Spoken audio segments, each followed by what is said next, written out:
एक ऐसा युद्ध जिसमें हारे थे पवन पुत्र हनुमान जी। आखिर कौन था वो महान योद्धा जिसने स्वयं बजरंग बली को हराया? आज की इस वीडियो को अंत तक जरूर देखिएगा। वीडियो में आगे बढ़ने से पहले आपसे निवेदन है कि अगर यह वीडियो पसंद आए तो वीडियो को लाइक करें, चैनल को सब्सक्राइब करें और बेल आइकॉन को दबाना न भूलें ताकि आगे भी आपको ऐसी ही जानकारी लगातार मिलती रहे। यदि आपने इस चैनल को पहले से सब्सक्राइब कर रखा है तो उसके लिए धन्यवाद। तो चलिए आगे बढ़ते हैं। धार्मिक मान्यताओं के अनुसार यह माना जाता है कि ना तो हनुमान जी के बिना राम है और ना ही हनुमान जी के बिना रामायण। रामायण के इस युद्ध में एक वीर योद्धा हनुमान जी ही थे, जिनका कोई एक बाल भी बांका नहीं कर पाया था। हिंदू धर्म ग्रंथ के अनुसार हनुमान जी को सबसे शक्तिशाली और निडर माना गया है। हनुमान जी ही वो एकमात्र योद्धा थे जिन्हें कोई भी क्षति नहीं पहुंचाई जा सकती थी। हनुमान जी की कई प्रचलित कहानियां भी हैं जिनमें हनुमान जी की शक्ति के बारे में वर्णन किया गया है। लेकिन क्या आपको पता है कि हनुमान जी को भी एक बार एक युद्ध में हार देखने को मिली थी। हनुमान जी की हार किसी और से नहीं बल्कि उनके परम भक्त से उन्हें मिली थी। कौन था वो भक्त जिसने हनुमान जी को युद्ध में हराया? चलिए जानते हैं। पौराणिक कथा के अनुसार एक समय में मच्छिंद्रनाथ नाम के एक बहुत बड़े तपस्वी थे। जब वह रामेश्वरम आए थे तो वहां भगवान श्री राम द्वारा बनाए गए राम सेतु को देखकर वह अत्यंत प्रसन्न हो गए और भगवान श्री राम की भक्ति में लीन होकर समुद्र में स्नान करने लगे।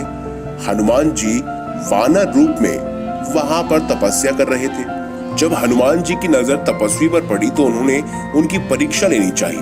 हनुमान जी को ज्ञात था कि मच्छिंद्रनाथ जी एक बहुत बड़े तपस्वी हैं। मच्छिंद्रनाथ जी की परीक्षा लेने के लिए हनुमान जी ने लीला रची और वहां पर वर्षा होने लगी। हनुमान जी चाहते थे कि तपस्वी की नजर उन पर पड़े, इसीलिए वानर रूपी भेष में हनुमान जी बारिश से बचने के लिए पहाड़ पर प्रहार कर गुफा बनाने की कोशिश करने लगे। जब तपस्वी का ध्यान वानर पर पड़ा तो उन्होंने कहा, हे वानर, तुम इस प्रकार की मूर्खता क्यों कर रहे हो? केवल प्यास लगने पर ही कुआं नहीं खोदा जाता। तुम्हें पहले ही अपने लिए एक सुरक्षित स्थान खोज लेना चाहिए था। ये सुनकर वानर रूपी हनुमान जी ने उनका परिचय जानना चाहा। तपस्वी ने कहा कि मुझे मंत्र और शक्ति प्राप्त है, अंततः मैं एक सिद्ध योगी हूँ। मच्छिंद्रनाथ जी की बात सुनकर वानर ने कहा कि इस संसार में भगवान श्री राम का और हनुमान जी से बढ़कर कोई और नहीं है, सिर्फ यही दोनों श्रेष्ठ योद्धा हैं। वानर ने आगे कहा कि मैंने भी कुछ समय उनकी सेवा की है, जिससे प्रसन्न होकर उन्होंने अपनी शक्ति का कुछ भाग मुझे दे दिया है। अगर आप एक सिद्ध योगी हैं तो आपके पास इतनी शक्ति है तो आप मुझे युद्ध में हराकर दिखाएं।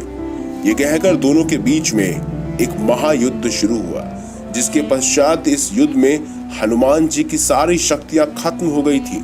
हनुमान जी की स्थिति को देखकर उनके पिता वायुदेव वहां पहुंचे और मच्छिंद्रनाथ जी से हनुमान जी को क्षमा करने की विनती करने लगे।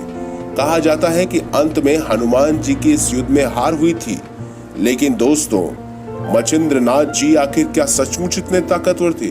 जी हाँ, वो एक सिद्ध योगी थे और उनके जुबान पर सिर्फ एक नाम था, जय श्री राम, जिस वजह से हनुमान जी भी परास्त हो गए।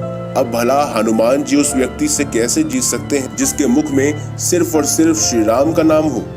अब ऐसे में हनुमान जी अगर मच्छिंद्रनाथ जी को हरा देते तो ये एक तरह से भगवान श्री राम का ही अपमान होता।